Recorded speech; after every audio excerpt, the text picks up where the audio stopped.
I'm calling to order our Mount Shasta Planning Commission regular meeting for Tuesday, March 19th, 2024. And we'll have the flags then.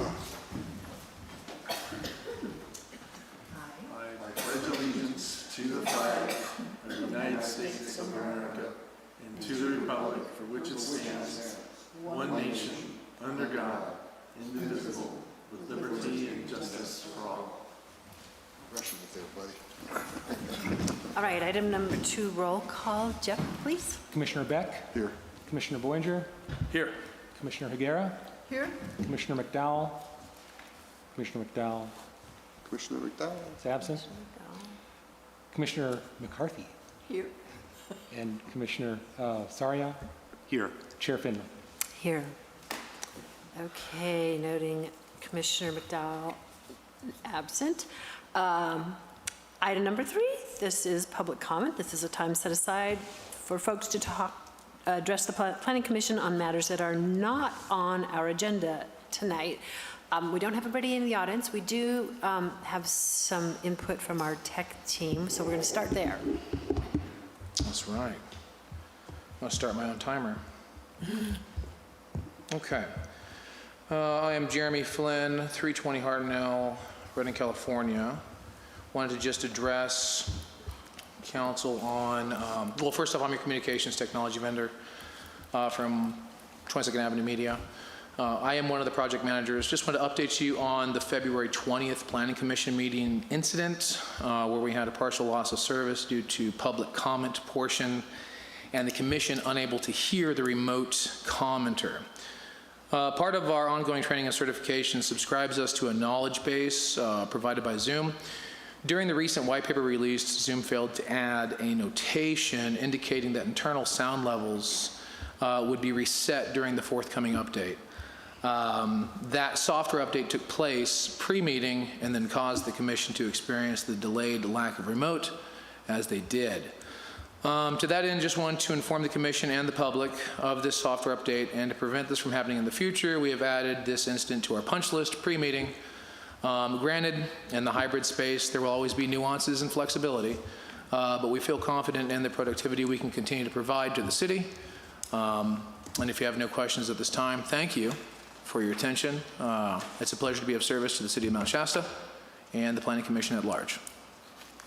Thank you. Thank you. Yeah, thank you for letting us know about that. Has anybody expressed an interest, anybody else out in the world expressed an interest? They have not. This evening? Okay.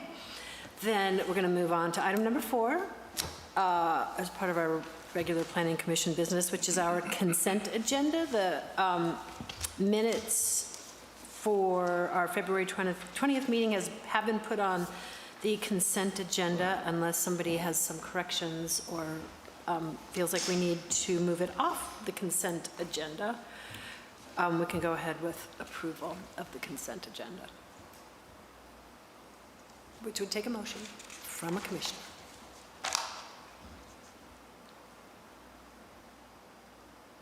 We can't. Actually, you can. I learned. Oh, we can't? Yeah, I learned that you don't have to attend to be able to. Do we need to make a motion? We need a motion to approve the consent agenda. I move to approve the minutes of February 20th, 2024 regular meeting. We have a motion from Belinda. Do we have a second? I'll second. Paul seconds. All in favor? Aye. Aye. Opposed? None. Motion passes. Moving on to item number 5, our objective design standards. Moving along in our process.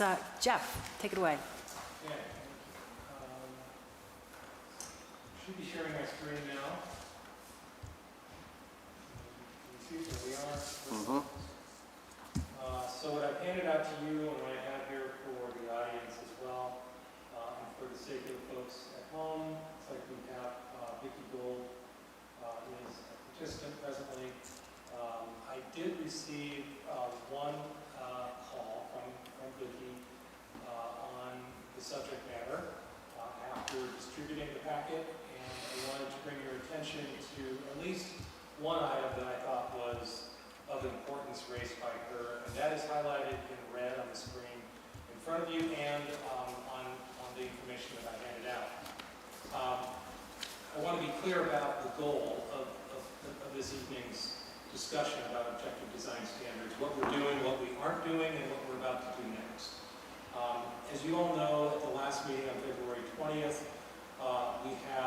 though we had a quorum, we had a significant number of absentees. Commissioner McCarthy is new, Vaughn was not here, and Belinda was not here. So really, the three members of our Objective Design Standards Subcommittee, David, Melanie, and Tucson, we're all speaking to Paul and Paul Love. So Paul's an old pro at this now. Oh, please.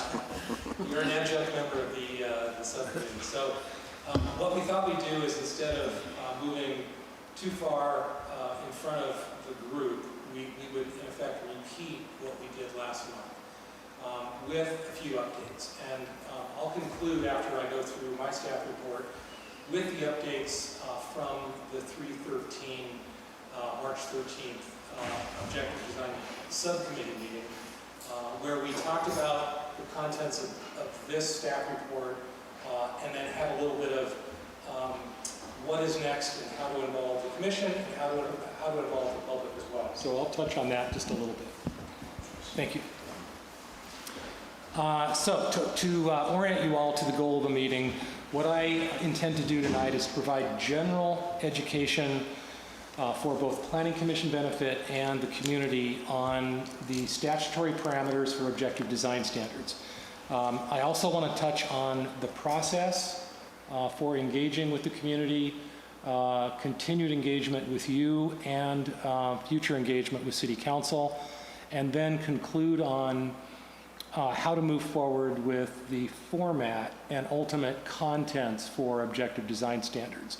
And that's where it gets detailed and optional, and in other words, staff will present to the subcommittee options for filling in the format blanks, if you will, chapters, content, illustrations, and fundamentally how far we go within these objective design standards toward creating an objective sense of architectural character, i.e. alpine theme. So that's really about 90% of what I'd like brainpower dedicated to. Most of everything else, as I will describe here in the staff report, is already resolved. That is, most of the design objectives and metrics that exist in the municipal code, and I've got that fairly well highlighted in the attachment to the staff report, are what we will use as the foundation for objective design standards. And it's really a matter of co-locating under one chapter of code called objective design standards all of the beneficial material and standards that exist in our municipal code. And I'll touch on that in a minute. So I'll give you an overview of the process. I'll summarize what those specific municipal code design regulations are, where we're going to be mining them from within the code. And I'll summarize the ODS, that is Objective Design Standards, and I'll use that acronym a lot this evening, their standard content, and how we have, at a subcommittee level, discussed what that content ought to look like moving forward. And then finally, I'll conclude with the applicability, both in the short and long term, for the standards themselves. So there is no action requested from you tonight. This is just a receive and file of information presented to you from staff. In the way of background, this is something that should be familiar to you following on the heels of our discussion around the housing element. But objective design standards are mandated by state law for reviewing what is called qualifying housing projects. And there are a series of qualifying metrics that housing projects must comply with to be reviewed or subject to review at a ministerial level, not a discretionary level, subject to these objective design standards. Among those criteria are affordability. So we've discussed that at length in the housing element discussions, that moving forward, we will have a status quo design review for market rate projects that is subject to our Mount Shasta architectural design guidelines And these new objective standards are going to be applied to these qualifying projects only. There is a specific program in the housing element, Program 2.2.4, which specifies that we need to get these things adopted. State is looking within 2 years of adoption. So that is January 8th, 2026. I have a good feeling that based on how well this subcommittee has engaged and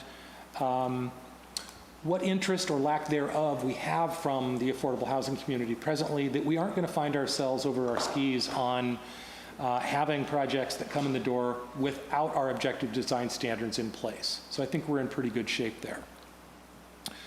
The statutory intent is clear. I've touched on that already. I won't go into details on it, but it is a qualifying set of standards that apply to housing project proposals that come forward. That is the only subject matter that will be, or proposals that will be subject to these objective design standards. I want to be clear that once we get a certified housing element, and I do have good news on that front, and I'll touch on that toward the end.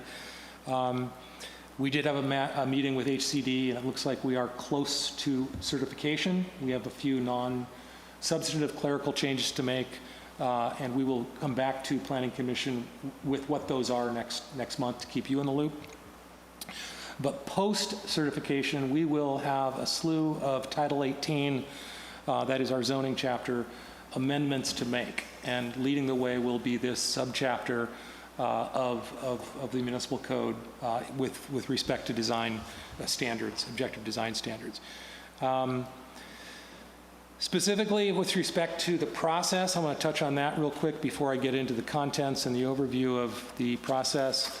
As you recall, on November 28th, you all appointed the subcommittee of Commissioner Findlay, McDowell, and Sarian as the Objective Design Standards Subcommittee.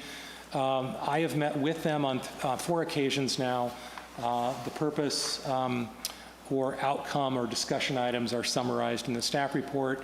Most recently, on March 13th, we talked about narrowing the contents to a degree that we want to present to you our recommendations for those contents. And by content, I really mean more format for contents. So it's how the document or the chapter will be organized without the nuts and bolts and the content with respect to detailed objective standards. We're not there yet. And there's been a little confusion on the part of the community that we've met 4 times, where's the meat? Well, we're not ready. It's been a very dense, heavy lift discussion of the source material for those standards, what standard content look like, why we're doing it, what they're subject to. Having done this a time or 2, I can tell you I'm impressed with our subcommittee's capacity for understanding the material and advancing it through the early stages of talking about, again, statutory mandates, the process, and the format. So we're looking forward to having content ready for you this time next month. And at that time, you will have a choice to make about how to engage the community, whether or not we have an open house style event here, whether or not we have a separate event where we have a joint event with City Council, for example. So there's a lot to talk about with respect to process, and we'll engage with each of you on that on a separate level as well, just to make sure that you all, A, understand the material, and B, understand the reason for gathering community input and the importance of formulating a very well-rounded recommendation to council, because it's going to be a pretty heavy lift. And it's first-time subject matter. That's also very key. We've amended municipal codes from time to time, but when we get into architecture speak and we get into development standards, and we're pulling from lots of different subchapters and sections within the municipal code, and we're co-locating it into one location within the code, it can get nuanced and confusing quickly. So staff's job is to make this as clear and as simple as possible. Excuse me, with respect to the process and the contents, I want to start by saying that, as section 1 describes here, that from here on out, we probably expect, in the nature of 3 hearings, so over 3 months, We will present to you not only the contents, or excuse me, the formats discussed tonight, but the detailed contents. We will get a chance to get your input, the subcommittee's input on successive meetings, and the community's input, and we'll revise and iterate that material at least 2 or 3 times. We would expect that during that 3 months, we would have intermittent engagement opportunities with the community, as I've discussed. We have a chance to kind of tailor what those are, whether they are open houses, web-based outreach, questionnaire type survey material. That's always effective. And then the pure public hearings that get folded into these kinds of regular meetings with Planning Commission and City Council. After that, I would expect we would have an additional 3 hearings at the City Council where myself and the subcommittee would formulate recommendations, go before council, and engage with them, and then potentially iterate the document or revise the document accordingly. Whether or not there's a little bit of overlap with those 3 events, so Planning Commission and City Council, possibly. I don't want to convey mistakenly that, or convey the impression that this is a 6-month process. I think we can accomplish it in maybe 3 or 4 months, maybe 5 months at the most. So that's we'll touch on that moving forward. Keep you in the loop on how effective our events are and how detailed the document gets. With respect to, excuse me, with respect to this municipal code regulatory context, I've highlighted here, as I indicated at the outset, where this stuff's coming from. What are we using to constitute the contents of objective design standards? I'm going to go out on a limb and say that a vast majority, 75 to 80% of this content already exists in our code. What doesn't exist in our code and what's alluded to in our Mount Shasta design guidelines is something called alpine theme. Called what? Alpine theme. Yeah, it's vague. It's okay to leave alpine theme somewhat interpretive if and only if you're subjecting review of projects in a discretionary manner. That is, you're leaving it up to you all as the de facto design review commission to interpret how effectively a proposal meets what we all perceive as a group as alpine theme. However, alpine theme, in order to apply to qualifying housing projects moving forward, needs to be objective. It needs to be measurable and fact-based, open to no discretion. That's a challenge. So we're going to touch on that a little bit in the format and contents here. The design guidelines that we... I'm sorry. Yeah, sure. Vaughn, go ahead. Might be easiest if there were like maybe some pictures or something of what would fit within our theme, which would kind of help people zero in on... I've got something teed up for you which will help, and I think absolutely expanding on what I'm about to show you, I think is where we'll head with that. Cool. But we've, at a subcommittee level, we batted this around a lot. We thought, well, we could really establish this character, this aspirational character as something to exactly that, aspire to. Give it sort of a suggestive intent at the outset of these objective standards. Or we could prescribe them in a very fact-based way. So that is the decision to make as a group, and the subcommittee has a specific recommendation for that. Sorry, I thought that was off. The design guidelines do speak to streetscape, landscaping, materials, site planning, building form, both non-residential and residential architectural typologies. So we've mined that and kind of pulled it into the format of the document.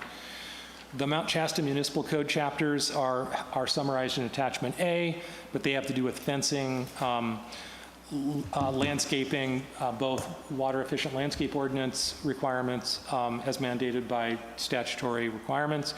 1870 talks about large sites. There's a lot of information in there to mine and pull into the objective design standards. And then both lighting for the large sites chapter and 1816, our base zones chapter, and then parking, both off-street and large site parking. So that is also subject matter that we folded into the standard content. Standard objective design standards format is outlined here. And what I've tried to provide to the subcommittee is a essential summary of what exists in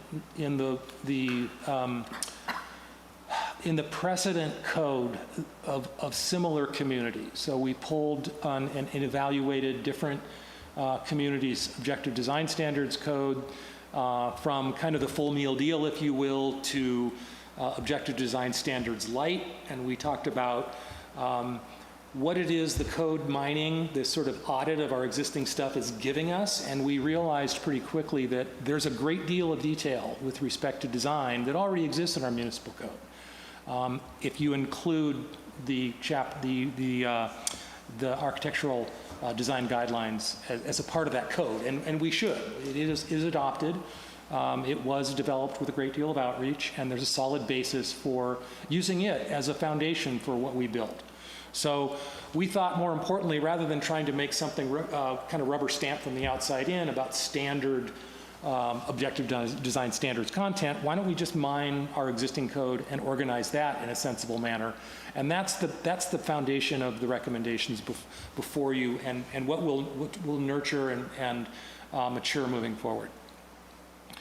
Those are broken into the following components. The first is site design, so how the building sits on the site in plan view from top down. That is building placement, access to the buildings, and by access, it's multimodal access. It's both where the cars go, how they enter the site, and more importantly, how we prioritize pedestrian access and safety to the primary entrances of the buildings. Parking, and it's, again, what I'm pulling from with my narrative here is what's in the code already.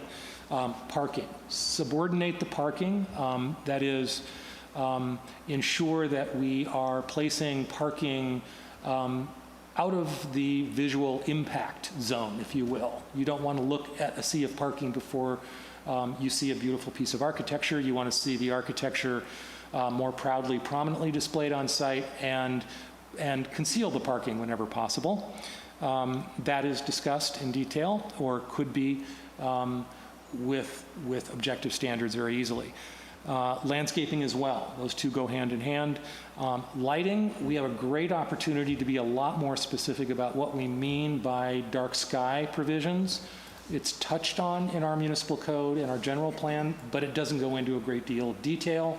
There's lots of great precedents out there in other communities that are very dark sky conscious and have again developed tomes of material on this, or stripped it down to essentially one page, and that's going to be presented to you for optional consideration moving forward as well. The building design component, really this is what the building looks like from the outside in elevation, so you're standing at it, staring at it, not above it, looking down on it. And the facade components really break themselves into how the bulk of the building is expressed in a massing form, so it's massing and scale. Roof form, these could be hip, shed, flat roofs, etc. The facade details themselves. Stylistically, what are you trying to achieve with the facade design? Windows, proportional sized windows. Notice that the windows on this building have a very tall, narrow approach to them. That's traditional architecture. That sometimes flies in the face of energy code. So we're going to be challenged with ensuring that whatever these recommendations are with respect to the proportion of the holes in the building shell also don't blow a hole in energy modeling, which is a competitive component within the municipal code, specifically our building chapter, and our energy efficiency modeling that's required for submittal with building code. Staff will give you that tension point. How far do you go with big windows versus stop short of that, so you can make sure that you're maintaining energy efficiency. Materials. The design guidelines talk a lot about materials, natural or natural-esque, or materials that look to be natural. Wood, cementitious material, hardy plank and panel can look a lot like wood. To prescribe that wood only is the option is going to increase the expense of a project. Cementitious materials, hardy plank, et cetera, is usually cheaper and more energy efficient. So we've got to be careful of that ongoing tension between making a building look and feel like it grew in place, and it's the embodiment of perfection stylistically. There's going to be a tension point where we've tipped the scale to making standards which are hard to deliver an affordable housing project on. The point is to make sure that we're finding that balance point between good architecture by our standard and well-tuned system that receives and supports affordable housing projects. So that's the tension point, particularly with respect to facade components. Frontage standards are what happens between the primary street-facing or public-facing side of the buildings and the public right-of-way. Prioritizing and making sure that the intent is clear with respect to entrances, porches, stoops, terraces that give a public-facing project an engaging public realm between the private side of the building and that public-facing side. More active, vital streetscapes are a derivative of an effective relationship and a thorough relationship between the inside of the building, that program and active part of the building floods out to the public realm. And that is both residential and mixed use and commercial principle of architecture. And finally, with respect to the architectural theme, and specifically alpine theme, the extent or what I'll call the reach of these standards to induce a desired theme. And we have, I think, a little bit of, discussion to have around that tonight, and to get your all questions about what that kind of looks and feels like, what those standards could look and feel like. And then ultimately, I'd like to get a little direction from you on where that needle's going to land for us. Prescriptive to the model of the model of alpine theme, or something that on the other end of the spectrum says this alpine theme can be aspirational, it can be, if you will, voluntary, with some qualifiers around elements of the architecture that we'd like to see you aspire to, and that we conduct or implore or encourage in a voluntary manner designers to do during the course of review, and again at a staff level, or a hybrid of the two. Find that balance point where we're not inducing or creating a condition where this is unaffordable to build, but we're also giving really clear prescriptive outline around what those key elements are in an objective way. And I'll touch on what those are in just a second. And the last section here is applicability, both in the immediate and long term. I want to make sure that we all understand that initially we're going to test this with affordable housing projects, or what really are qualifying or eligible housing projects. The question for us all is, maybe a year from now, is how successful are these in conveying in a measurable way a clear and objective process for affordable housing projects that we can then upscale, if you will, to applicability for market rate projects and even non-residential projects, so commercial projects as well. And then we would amend the code accordingly and move on with that. And our discretionary process may be modified during the course of that. And that'll be a choice for Planning Commission to make, and with input from the community as well. Initially, the housing product type this applies to is same as we've always done here with respect to qualifying housing projects that are in our code existing: duplex, no single-family dwellings, or ADUs, and we will amend relevant chapters of the municipal code accordingly. What I want to touch on next is, these are notes from our last meeting with the Objective Standards Subcommittee that met on the 13th. With respect to, there was a global recognition that the term planning director needs to be replaced with planner or planning department, particularly in small communities with small staff. Narrowing that definitional standard, that regulatory responsibility to an individual is risky if that individual is replaced by some other individual by title.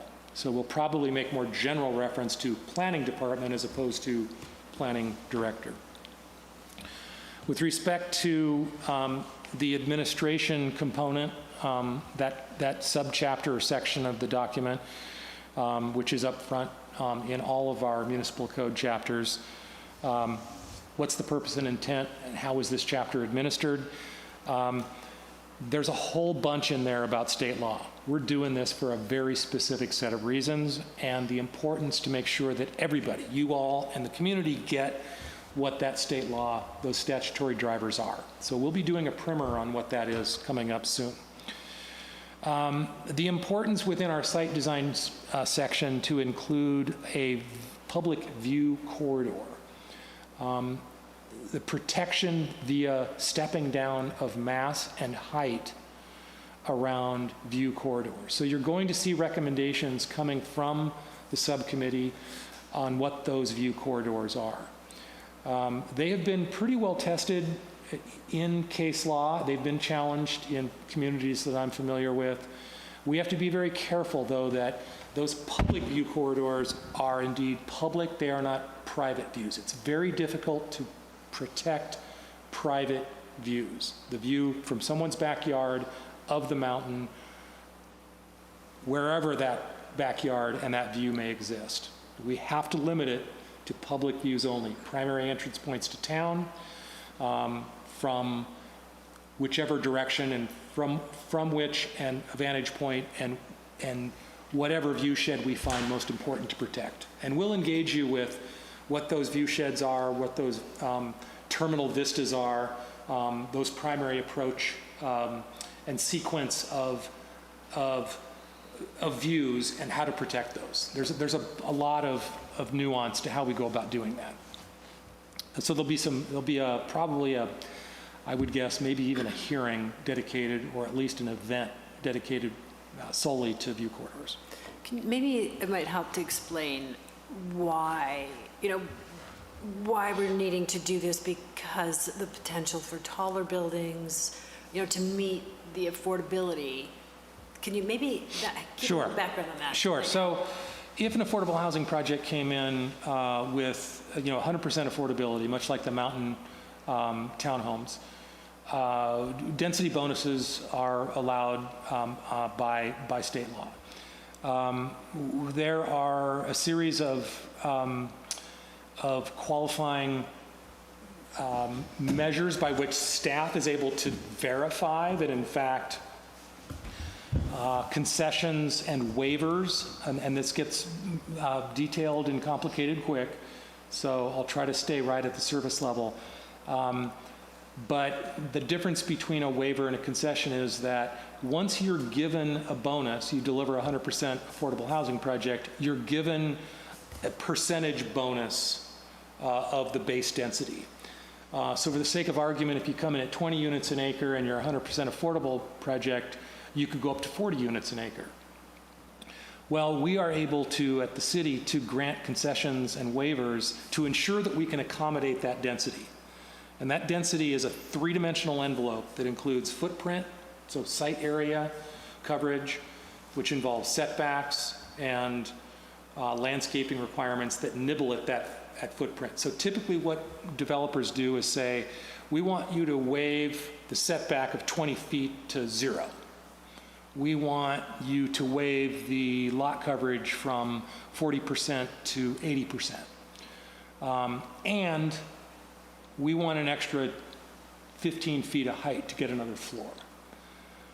Well, what we want to be able to do with view corridors is say, fine, you know, if you can prove to us that you are, that's the only way that you can get to that density allowed by law, you can get that extra 15 feet of floor area, but here's an objective design standard that you have to comply with, and that's the protection of this view corridor up Lake Street, for example.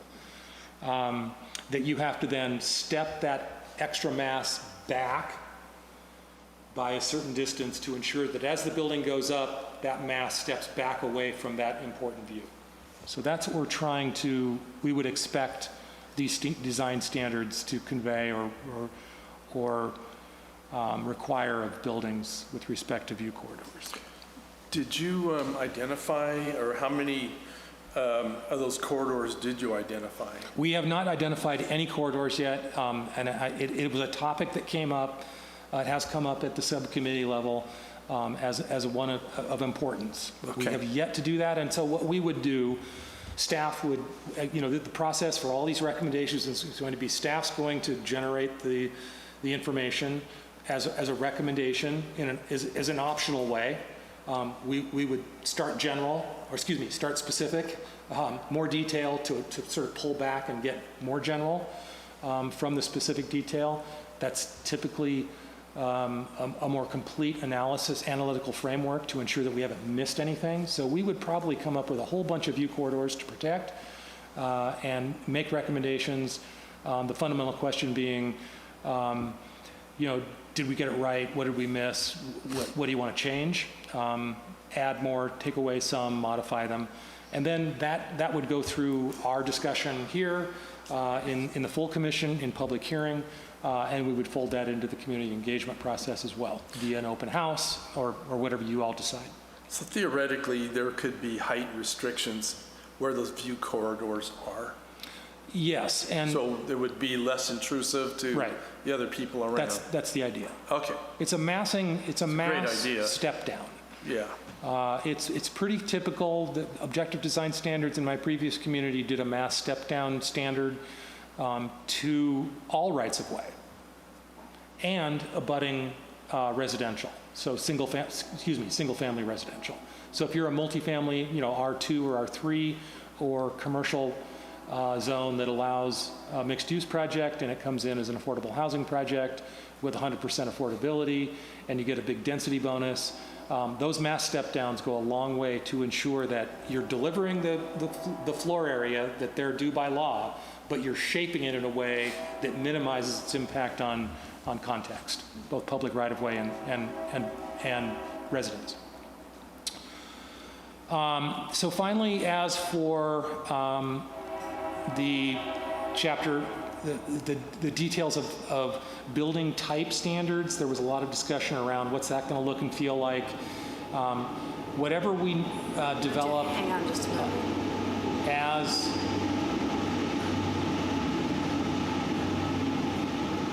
as recommendations, the message was sent loud and clear to staff that we need local built examples of what that density looks and feels like. So, and not only that, but the design character itself. The design guidelines do a great job of characterizing that built context. So we're going to be using that material and the images, to Vaughn's point, that are local, that give you examples. I can pass this around if, I don't know if we can let the public see it or whatever, but there's like 10 examples. Yeah. Are these local or are these? No, these are worldwide, Oh, like Alpine, Swiss Yep. Chalet. everything. Yeah. So we'll Kind have of fits within that. a very thorough discussion about here's what we mean by Mount Shasta's version of Alpine theme. And here's what there are other precedents worldwide. Are these things that we could add a standard or two to try to nudge or require? And that's is it a stick or a carrot approach to affordable housing projects? So can we change it from alpine to mountain? Sure could. Because alpine is so Swiss, Yeah. you know, and that's not what we are. We aren't. Yeah. It's like we're rustic and organic and, you know, all that kind of stuff. And I get tired of you know, because we used to have these scallopy things on all Yeah. the buildings, and it's like, that's not happening Yeah. anymore. So, I mean, is that a piece of this project? It sure is, yeah. What it means, and I think the local character is where we'll start. I think we'll say the reason alpine theme or mountain theme came into being as part of our conversation around architecture was a local reference. We were pointing to a given building on the boulevard somewhere and said, that's a cute alpine mountain theme piece of architecture. Let's codify that and make it part of the process. Yeah, it comes up with a completely 10 different types of houses doing it that way, and none of them look bad. Well, and if you could, I thought that Jeff made a good point during this conversation about when we say alpine, and he touches on it here, how do you get to alpine? It has to do with function. And if you could, Yeah. Aesthetics. So that's next on the list. So the committee came up with the conclusion that we ought to focus more around function as a driver of form, because alpine or mountain theme is a function of protection from the harsh elements in the mountains. So all the worldwide examples of architecture are designed particularly to protect from snow, snow load, from roof pitch, overhang, elevated porches, entries, snow removal, efficacy, and so on. Sun and rain with covered walkways and recessed entries. Wind, particularly with continuous path shelter, so both vertical and horizontal elements that protect not only entrances but pedestrian pathways from parking and primary entrances to abutting sidewalks and unit entries. To say nothing about snow removal and storage. So all that needs to work together to induce, and then of course, you know, the energy efficiency. A big overhang and small windows, or large windows in areas which allow light to enter, but are also protected by the lee of a building in prevailing winter winds. So there's a way to sensibly connect the essentials of protecting these dwellings from the harsh elements of altitude and mountain weather, and putting those in the form of a standard. So that's what we'll explore moving forward. It's a little premature to dig into too much detail right now, but over the forthcoming month or months, you know, I'd like to keep this dialogue going. Vaughn, you've got examples. We're deep in examples at a subcommittee level. From this point forward, now that we will have engaged with you and clicked on this by the end of this meeting, I want to make sure that you all start funneling me information, subject matter, web links, ideas, brainstorming around this subject matter particularly. And I will gather that information, and if you give it to me by the end of each month, I will make sure that I can consolidate the material and provide it to our subcommittee, who meets the second Wednesday of each month. I could give you even to the first week of the month, but that's my kind of crunch week to get ready for the subcommittee. So if you all feed me stuff, I'm happy to include it. More the better. Have we investigated or looked into some sort of grants to help further that theme, say down on Mount Shasta Boulevard, on the commercial buildings?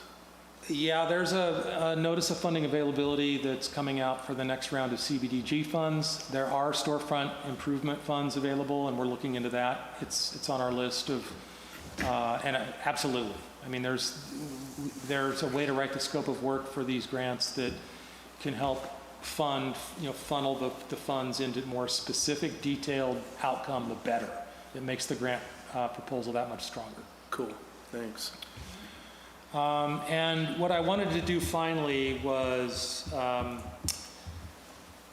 illustrate just a couple of things here. That's not Mountain View Townhomes. Get that out of there.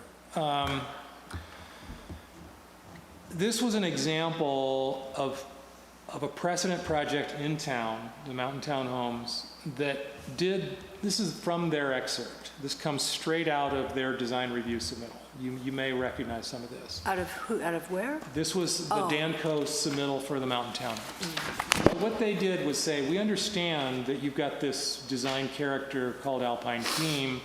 Let's do a little exploration to find out what that means. So they submitted this. And they then said, well, they've got this exposed wood elements that are kind of exposing the structure of the building.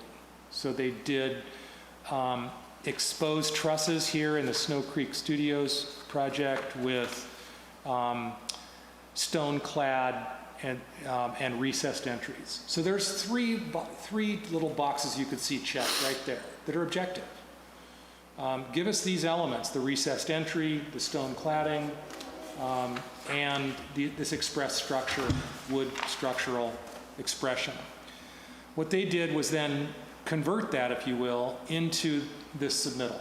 And this was the use permit submittal that came through for Danco Mountain Townhomes, for which we expect almost any day a building permit submittal. Not yet, but I'll let you know when we get it. But this isn't the design we approved, though. Oh, it's not? Now, this must have been This is- previous to the last one. There were 2 rounds, and the one we approved has shed roofs. Shed roofs, okay. Well, So they proposed this in maybe 8 Over a year ago. years ago, 8 years ago? maybe. Yeah, and then came last all right, I year. pulled this out of the drawing set that I had. But I like these better. Do you? Yeah. Yeah. Well, I think that aside, I think what's important here is that there was some investigation done by an applicant for an affordable housing project that was able to pull together in an objective, measurable way what they thought their alpine theme is and how it can be applied to a project. I think had we had objective design standards back then, this could have been very formulaic. We could have said, give us a handful of these things to give us this alpine or mountain theme. So what you'll see moving forward is, again, I want this to be two-way as an iterative mining of information that's out there, and then staff will compile it. We'll give you, I hope to give you a laundry list of a dozen or more ways to measurably convey this mountain theme, and then do so iteratively again through the subcommittee's consideration at a detail level, and then subsequent recommendations to you, ongoing discussion, community input, and then revision, iteration, and so on.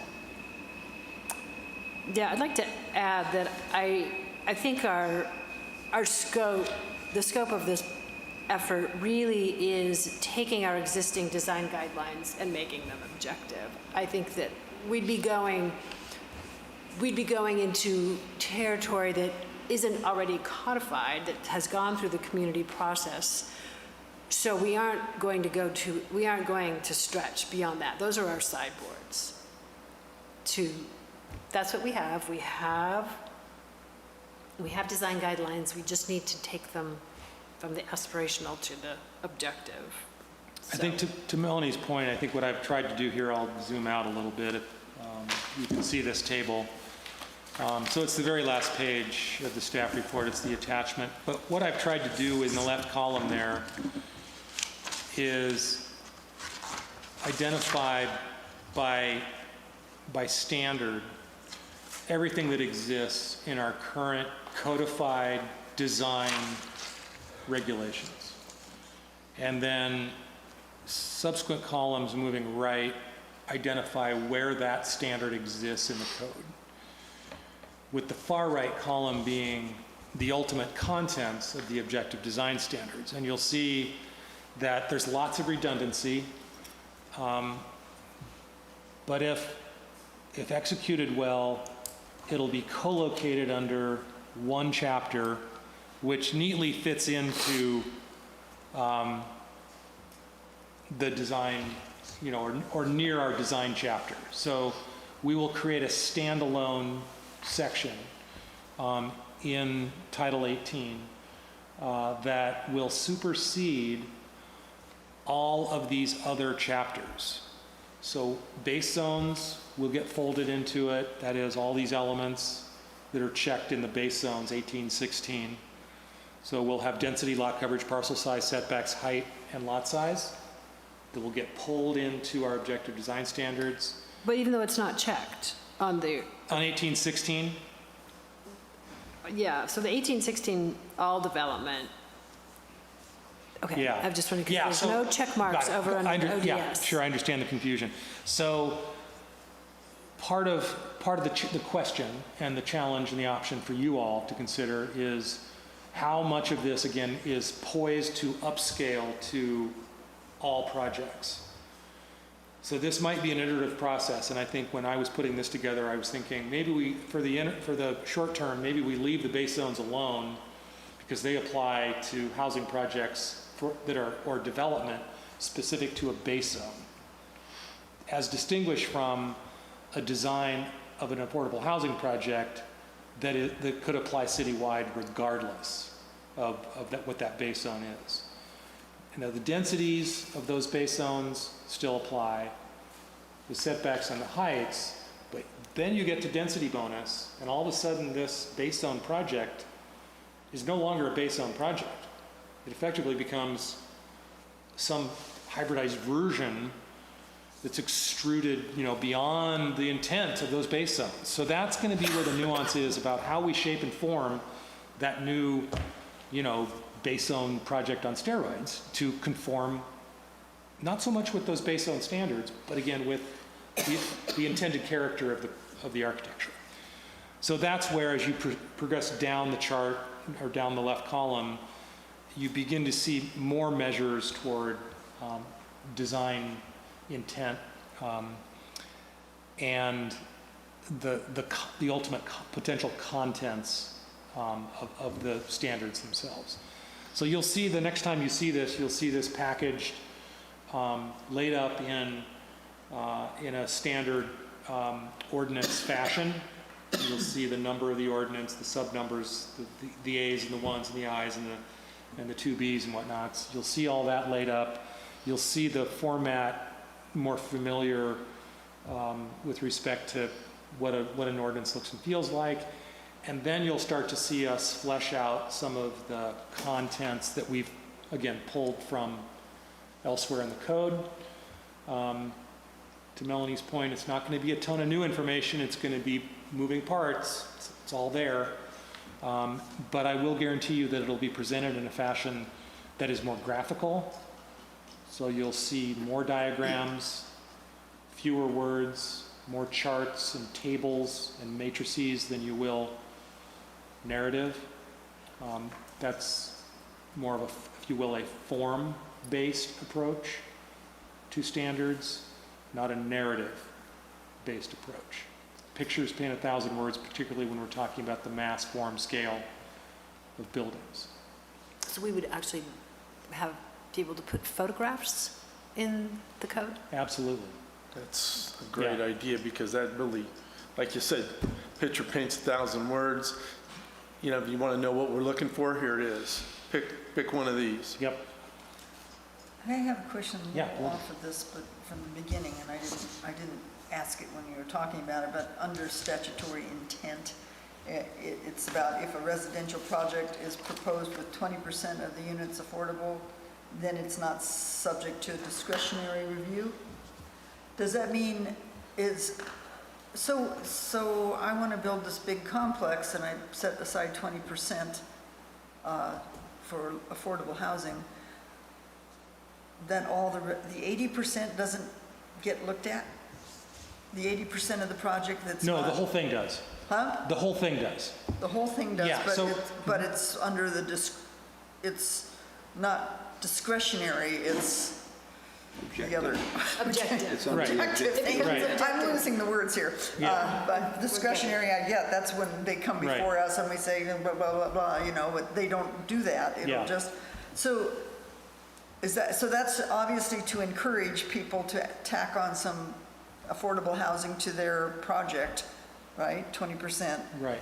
But does that lower the quality of the, I mean, how would, No, the standards, you know, again, there's a sliding scale for the bonus that's given a project. it's the bonus It's stuff. quite complicated, yeah. So, you know, you could, there's a great table that I don't have access to, but, you know, it's a sliding scale that down the left side is 10, 15, 20, 25%, all the way down to 100%. And then it's got number of units that are delivered, and you sort of pick the two and you come up with a density bonus. Okay. Now I understand why anybody would want to do that, kind Yeah. of. It's So you need- It's the bonuses, yeah. Right, and you 'cause- need both to make Yeah. a project pencil. So Yeah. ADUs sound like they might work out pretty good for that type of idea. It's for density where you have a house like somebody wants to build, and you know, they did a lot in St. Helena, you know, that where they have the ADUs in the back, so there is some cheaper housing that goes along with the nice house kind of a thing. Yeah, now keep in mind too that there's a floor for our review of objective design standards, and our current code makes it very clear that, you know, single-family residences in R1 zones and ADUs are not subject to design review. They're exempt. So that is well summarized in the intro to this. So architectural review applies to all development except single-family duplexes and triplexes in R1 and R2, and ADUs as well. So ADUs have a provision in state law where there are pre-approved designs that are, if presented to a given jurisdiction, and we don't have pre-approved designs, but the County of Siskiyou does. One consideration is concurrent with the adoption of this code, consistent with our housing element, we make those pre-approved designs available to people building ADUs in town. So you can go right straight to a pre-approved set of drawings, pull it offline. There's a moderate fee, don't know offhand what it is, varies by jurisdiction. But suffice to say, it's a lot less than the full soft cost of providing architectural services to draw them up, a fraction. So they could present those, and if they meet our pre-approved standards, then they get a pass Okay. to this.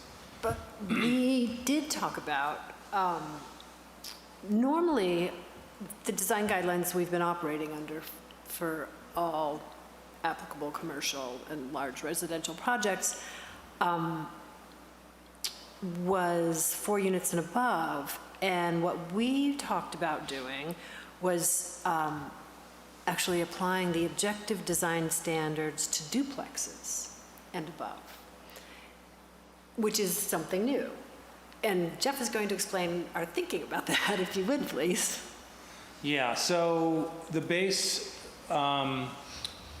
for architectural review is something that we will discuss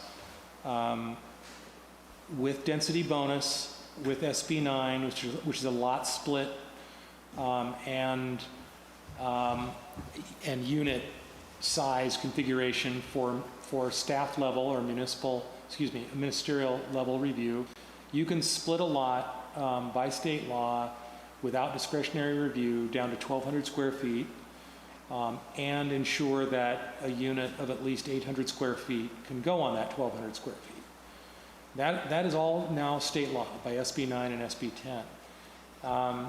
Further, if those are delivered in a manner that are affordable, deed restricted, so they are eligible projects to be subject to this non-discretionary review, it would behoove us to have some standards, some objective design standards that apply to that.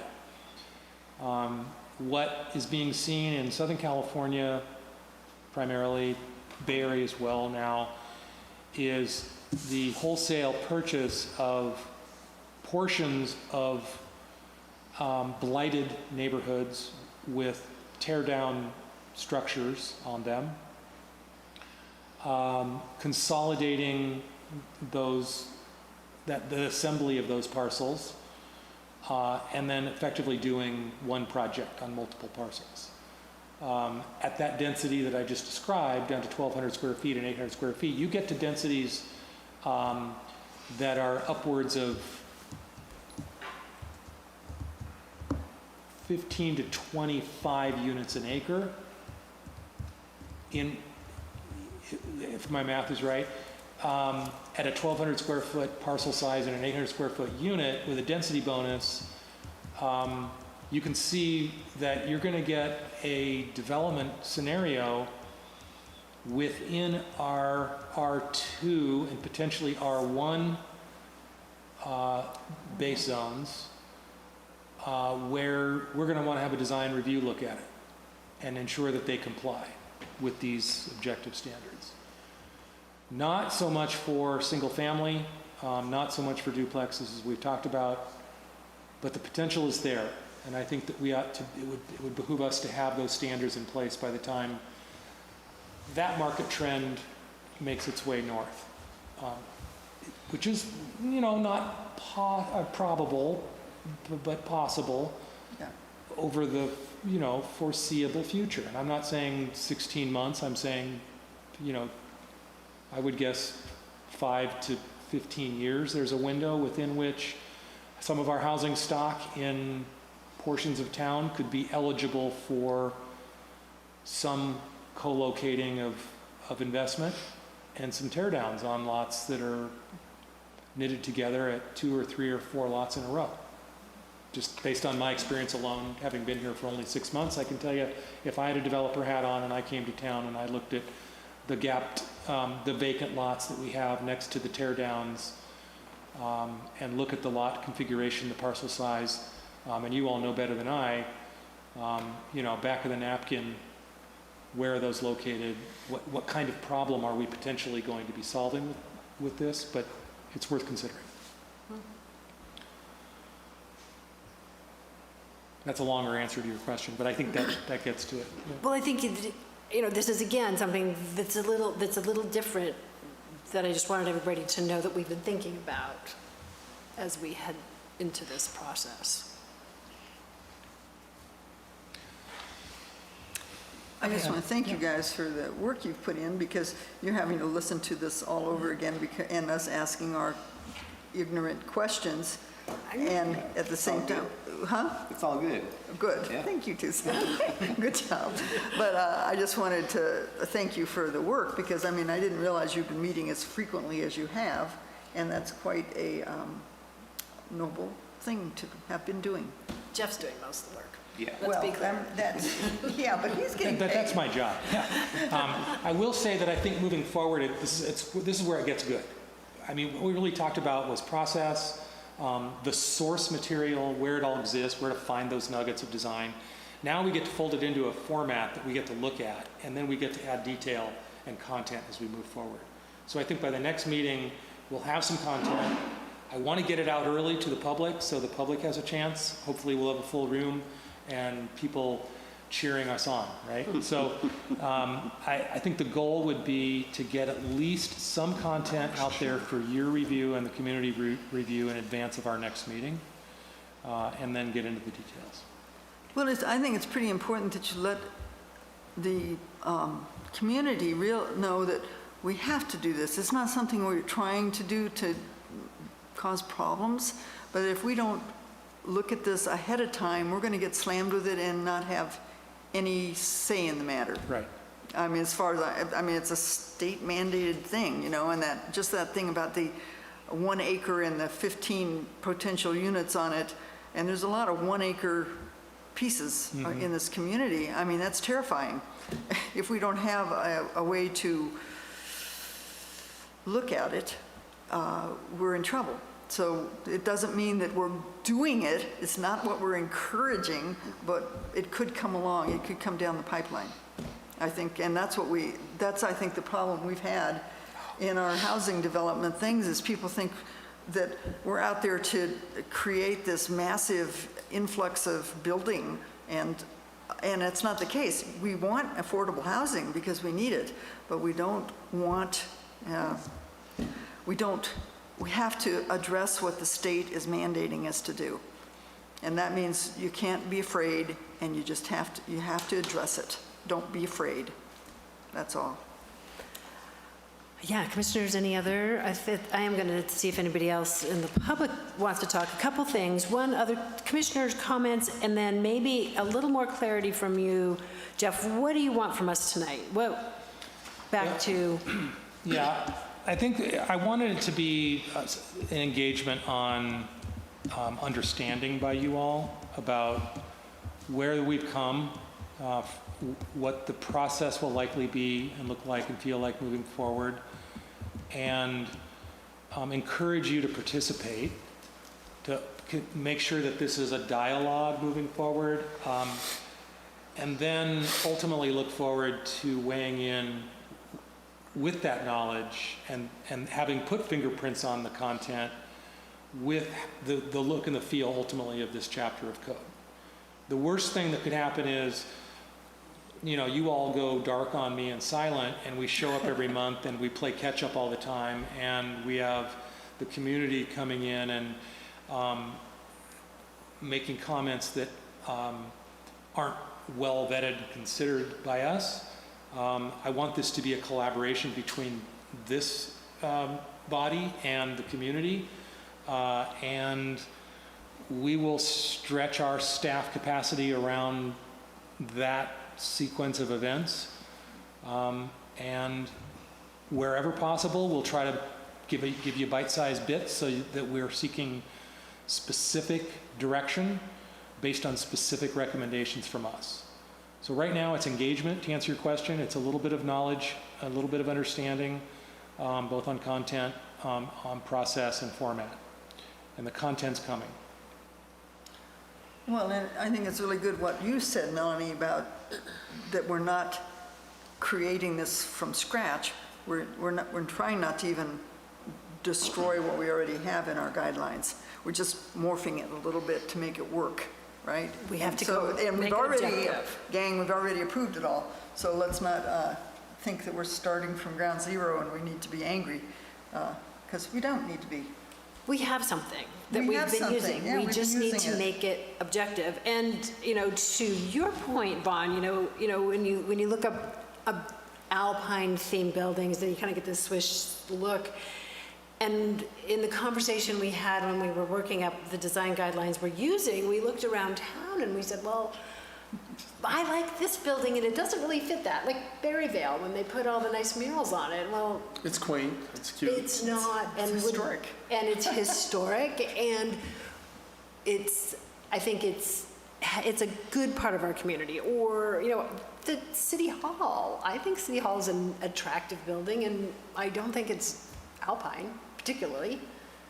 So some of, Uniformity, though, doesn't hurt. I'm thinking like Leavenworth? I'm thinking like Solvang. Okay, Leavenworth, there's one in Washington. Yeah, I'm thinking like Solvang. I'm thinking like Frisco, Colorado. Now, there's a town. yeah, or Aspen, or I'm thinking more like Ashland, something like that, where there's They got a it mix. just kind of has a vibe. And So, and I think we have a vibe, and it's not Swiss Chalet. well, we don't have a vibe. eclectic We've got vibe. It's right. That's what Tucson said. Right. It's an eclectic vibe. Yeah, I But don't if we know want that it good qualifies design. as a vibe, what I've seen. But you can't get all these people that own buildings downtown aren't going to remodel and change it because. Well, that's why I was asking about grants. Well, even then, they may not want to. They don't have to. There's no requirement. If you're already there, If you you get money can't. to upgrade your property, there's very few people that wouldn't want to entertain the idea. Well, we had a conversation, and obviously we can have it again, that we weren't going to the Solvang or Leavenworth really I thought you were talking about the restrictive. prison. I go, yeah, it's a Oh, no, little no, too the uniform town. for That's me. what I thought. It's a town, so that's a very restrictive design standard. And we talked, and like I say, we talked about that, and again, we looked around the community and said, well, some of these buildings are part of our community. Do we want to disallow any of that? I would say that in terms of affordable housing, we have some fairly uninteresting multi-unit buildings around town. It'd be nice to. 70s, yeah. They're just, yeah, parking lot, I mean, or like parking and then behind it is housing somewhere. They're not very interesting looking. So I'm hoping that future buildings.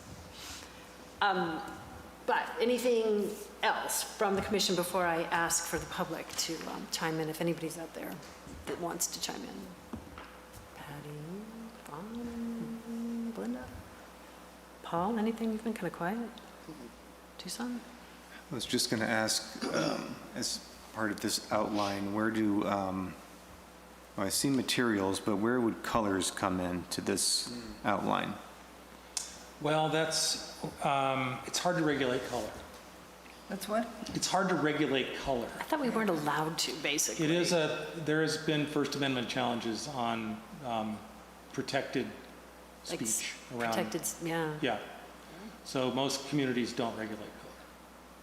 You leave it up to HOAs, you leave it up to CCNRs or whatever, but not, you rarely see it codified, and wherever you do, it doesn't go well. Staff's recommendation would be not to touch it. You establish a precedent around what you can do to the outside of the building in the long term, particularly with respect to, you need a mural code, for example. It's risky code to develop, and it's hard to regulate. I've seen, It becomes a code enforcement. Can we give recommendations? We could be, again, back to our theme discussion, the aspirational component or side of this is all code has an upfront purpose and intent section or subsection to it. It's very likely that, based on my experience in doing this with 2 other communities, that those aspirational components that you have a hard time articulating in a definitional metric-driven way find their way to the front end of the code in an aspirational statement. The purpose of this chapter is to create architecture that aspires to the following. And you can be subjective about it. You can't hold them to it, but there's nothing wrong with giving them some aspirational direction. And I think, to the example of, even though I used the wrong drawing set, I think that our mountain townhomes was a successful, by my measure, effort to convey that. and the colors actually were, they were willing to kind of Yeah. fall within the means. I never thought a whole lot about colors till several years ago. I was in the Bay Area, and there was a residence down there, I won't name the town, where somebody painted their house bright purple, and then they added polka dots, and people were up in arms. But you got the freedom of speech, you own the land, there's all these different questions that come in, but, holy smokes. It was way out of the norm, and it caused a ruckus. And it was protected. And it's. Yeah. Yeah. We used to have a palette, paint palette, that we, And it's funny how it disappeared. yeah, and it did. And then people, yeah, it's just, there's been all sorts of things that have been painted lately that We could just regulate what colors the hardware stores can sell in town. There you go. Yeah, good look. And then there's color Tell Ace fashion. Hardware, you can't sell this color. Right, this, the color fashion, you probably do, like color Yeah, fashion okay, so now. color's out, huh? I mean, Color's out. pretty much. It could be aspirational and suggestive. I That would be think my that's a great way of putting it. That's very diplomatic. Okay, I'm going to see if anybody from the public wants to join our conversation. We This have isn't a Vicky public Gold. hearing per se, but we want your input. If folks are out there would like to chime in, please do. Vicky Gold has her hand raised. Oh, lovely. Hello, Vicky Gold. I think in response to Vaughn's comment about the purple with coconuts, holy smokes is exactly what that was, probably. Lots of smoke. But in any case, I don't think the community is unaware that you are complying with mandates. The state mandates are incredible, and I happen to attend twice monthly Livable California, which is all about the 2024 bills that were introduced, many of them, pushing for all the things that we're dealing with 9 and 10. And I think that I'm very enthusiastic when I hear Jeff talking about dark skies, when I hear you talking enthusiastically about the special district for viewshed protection in public areas, and also the CDBG grant for those people who would like to take advantage of that to upgrade to perhaps a mountain theme, perhaps not. But just to upgrade the facades, because many people come in when I'm working say, why isn't there some kind of a grant? And I say, well, those grants went away a number of years ago. There used to be downtown development grants. When I was living in Thousand Oaks, they completely revamped the downtown area. It was beautiful. So I'm happy about all of that, and I think the public will be. I was a little concerned, Melanie, when you mentioned that you're just addressing the one thing and not trying to expand beyond the boundaries. But I hope you do include some of those things, because I think that is what, even though your intention is to remove from discretionary, certain projects and make them ministerial, which is understandable. I also think Belinda's question about, then the 80% are not going to come to you either. The whole project is going to be ministerial. But if we're looking at the most important thing to the community, it is the view sheds.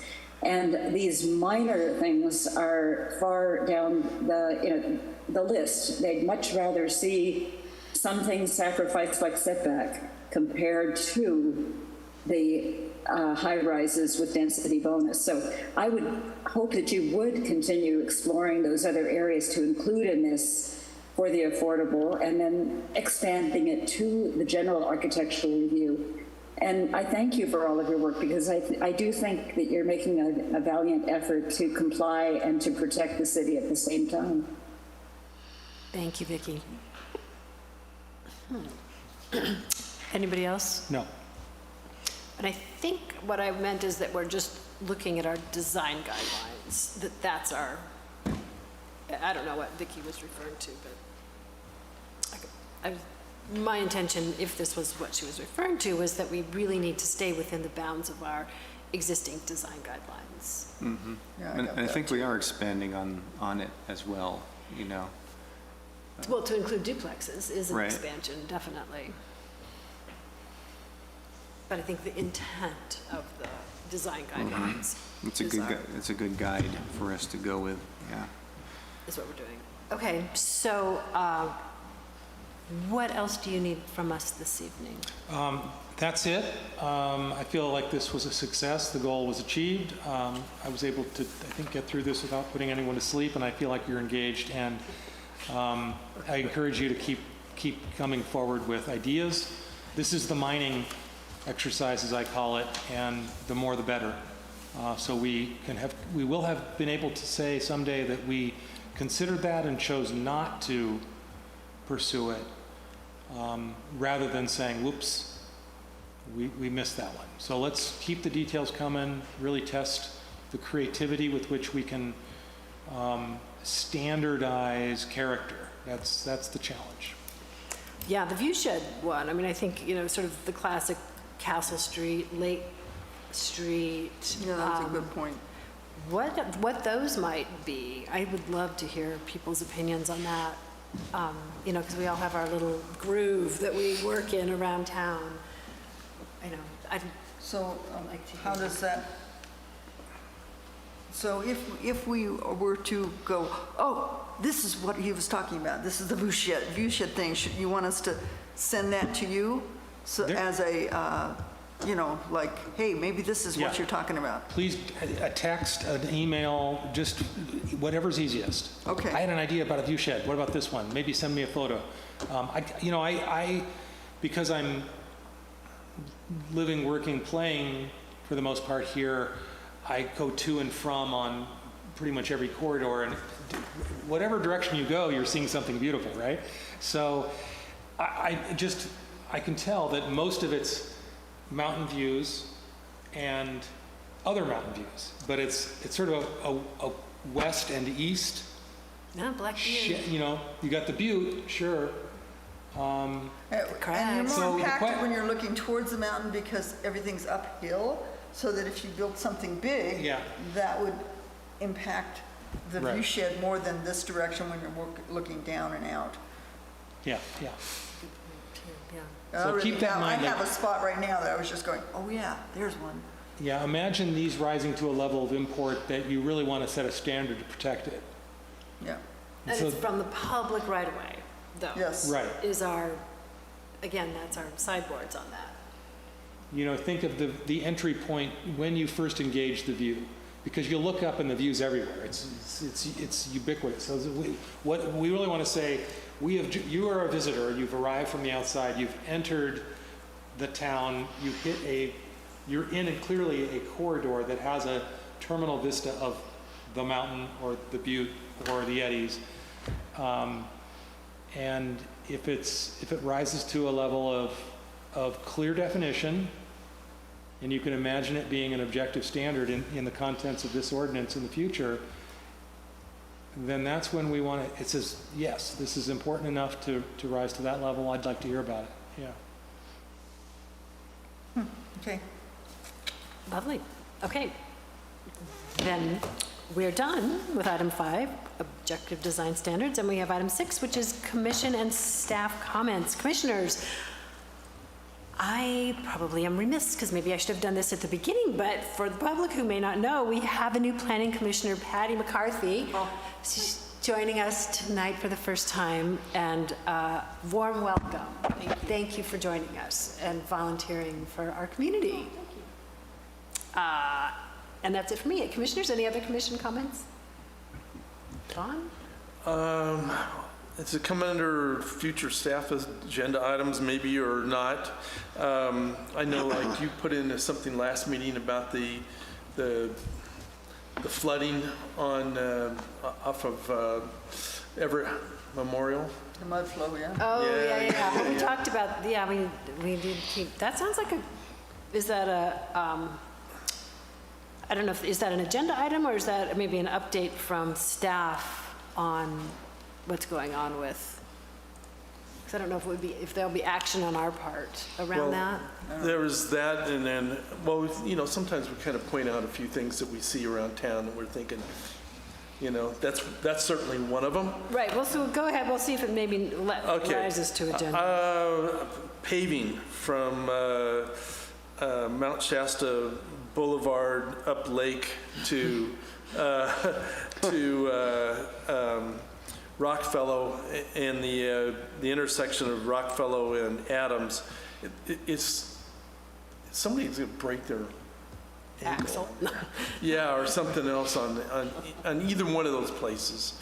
So what is our paving program right now? I don't know. Okay. That's going to be Public Works and Ken Kellogg, who I can certainly engage with between now and either next meeting or sometime, and then report back to you. But I it's don't. A lot of imperfect places. Those seem to be the worst. Washington's got its Yeah. problems too. Yeah. What's the next STIP project?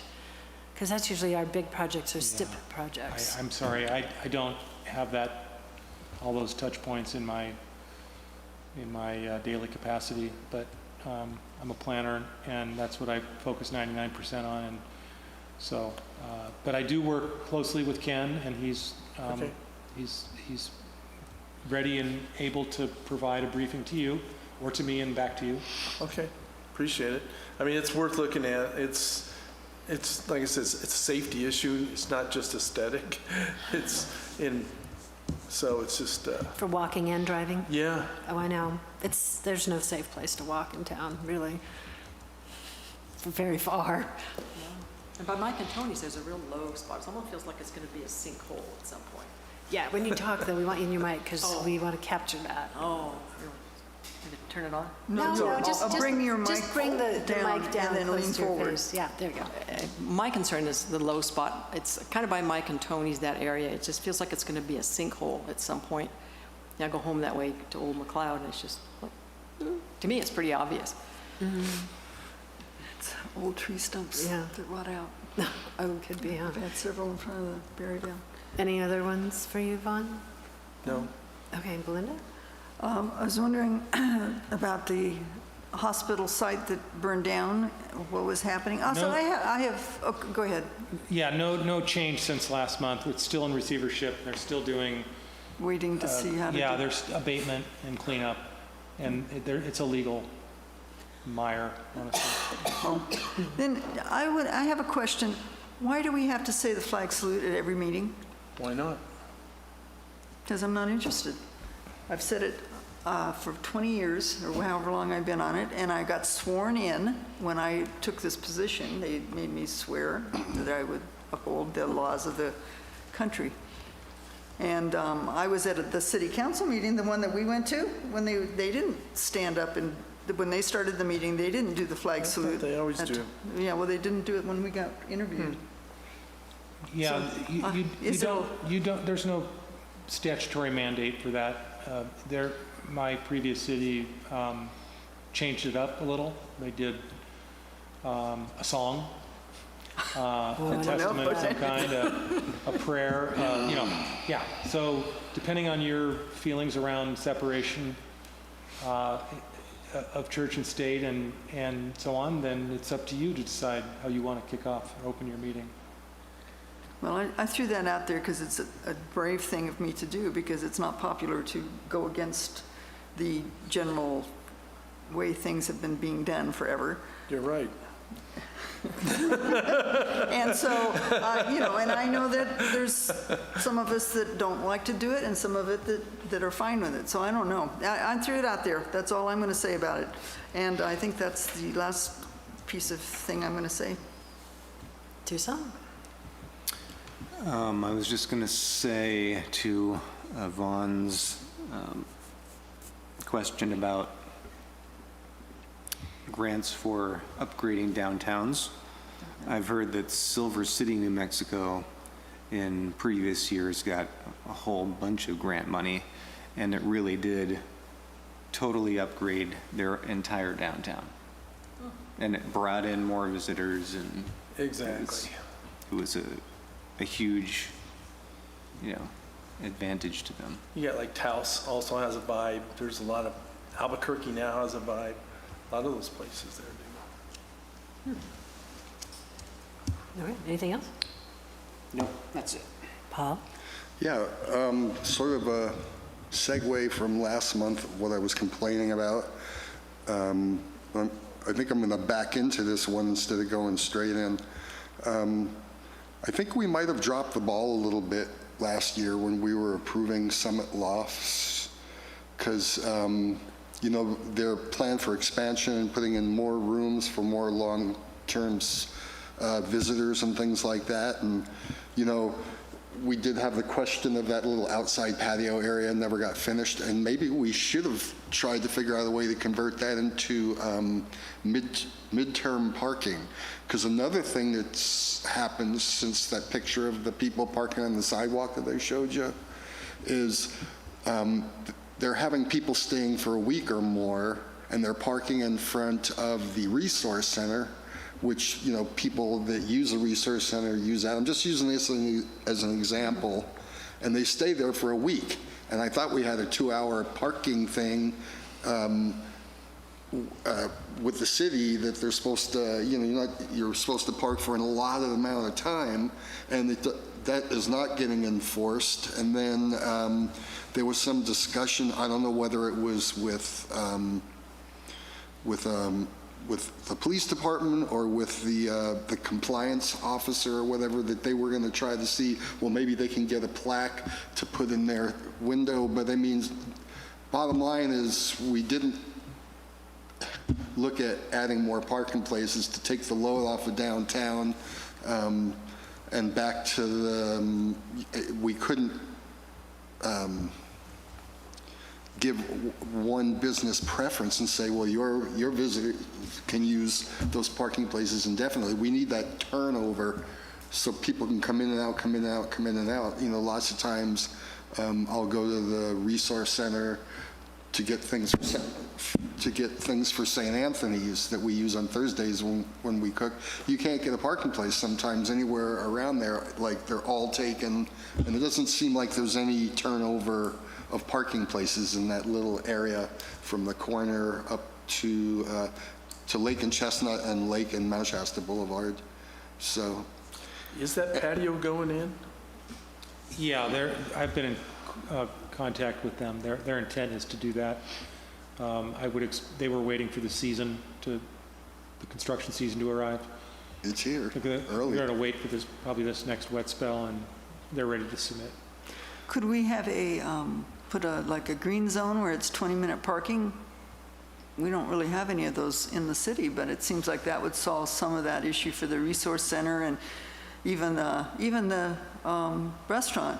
I mean, if you want to go in there and get a cup of coffee, you don't need, Ashland has quite a few spots where it's like 15 minutes, and I don't know why we can't have that too. Also, reinforcement, do we not have a 2-hour parking thing downtown? Do we have I don't think anything it's like on- that, or is it I just thought it park went as long as you away. want? I have a friend who got a parking ticket once. That was stunning. Well, I know it's on Mount Shasta Boulevard where you can't park at certain times, or used to be. The sign's still there? Did they get taken down? Gosh, I don't I know. don't know. I'll check. You I'll get- check about parking. Get blind So the to that parking, stuff, remember you know? when we approved that, because it was an existing use, or had been a use, that's why We didn't figure there was any more need. We weren't required to have them comply with the parking I don't ordinance in think we that way. looked closely enough at them adding units and that the amount, I don't remember how that was used up there. I remember the Spelzinis lived there, and so, and they had like one vehicle, and were there a lot of people in there using that years prior to it being sold? I think You know what I maybe it was mean? built as a hotel. Right, but that was then. I'm not sure in the last, say, 5 years before it was sold, how much it was used in that capacity. And so I don't think we felt the parking problem until they started filling that place up and getting tenants in there all the time. And now, extended stays in parking areas, parking on the sidewalk, blah, blah, blah. We got to kind of get a little bit of... Parking on the sidewalk. I brought in a picture last month of somebody that was staying at Summit Lofts, and because there was no handicapped, and they were handicapped, even though their license plates were expired, they parked on our sidewalk right by that side door with the A-frame over it and thought they were okay, and they proceeded to argue with the police officer that came and told them, you got to get off the sidewalk. And it was just, I was like, huh? Anyway, I don't think I have it on my phone. If I do, I'll show No, it to you. I understand, but it's really the people that were the problem, not the... Well, yeah, but it's a combination of clear direction from the people they're renting from and us maybe marking that area, 2-hour parking limit, put a sign there or something. I don't know. Or whole- just have some spaces that are 20-minute parking, 15-minute parking. I'll look into that. Would solve a lot of the problem, because then people can, Right, get in and get out. yeah. Right, more of a loading option. Yeah. Okay, that's about it. Everything else we've harped on and harped on. So, Okay. Thanks, Paul. infrastructure money. Oh, yeah. Do you have comments for us, Jeff? None now, I'll keep it short. Just more objective design standards next time. We've got nothing in the development review queue, so nothing for you to be looking at in the near term. You don't have anything coming down the pipeline, some of those projects like parklets and signage and, or noise. Noise That was a- ordinance. Yeah, that Yeah. noise I knew ordinance. there was a big one out there. It's not lost on me, the importance of pursuing those.